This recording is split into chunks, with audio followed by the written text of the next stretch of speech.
नमस्कार मित्रों, मैं आपको आज एक ऐसी कहानी सुनाना चाहता हूँ जिससे कि आप अपने जीवन में विश्वास को जगाकर अपने जीवन को सफल बना सकते हैं और ये कहानी है विश्वास की।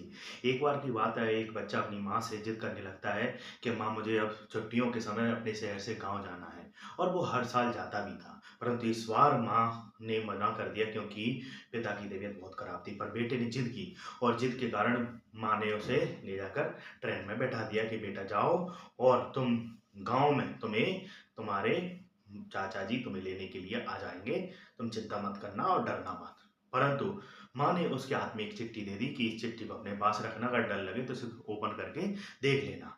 जैसे ही ट्रेन चल दी, जैसे चली ट्रेन, बच्चे को डर लगने लगा, आस-पास के वातावरण को देखकर तनाव में आ गया, परंतु उसे याद आया माँ ने तो चिट्ठी दी है। जैसे उसने चिट्ठी ओपन की और देखा तो उसमें एक लाइन लिखी हुई थी कि बेटा डरने की कोई बात नहीं है, पीछे वाले डिब्बे में मैं तुम्हारे साथ इस ट्रेन में बैठी हुई हूँ। फिर इसके बाद उसका तनाव और डर दूर हो गया और वो अपने डेस्टिनेशन गाँव पहुँच गया। अर्थात इस छोटी-सी कहानी से हमें ये शिक्षा मिलती है कि हमें भी अपनी इस जीवन यात्रा में जब हम तनाव में हों, डर में हों, अकेले में हों, जब हमें लगने लगे कि जीवन में कोई नहीं है हमारे साथ, जब हमें लगने लगे कि हमें डर सता रहा है, हमें किसी प्रकार की टेंशन हो रही है, तब हमें समझना चाहिए कि हमारे साथ इस सफ़र में भगवान हमारे साथ हैं।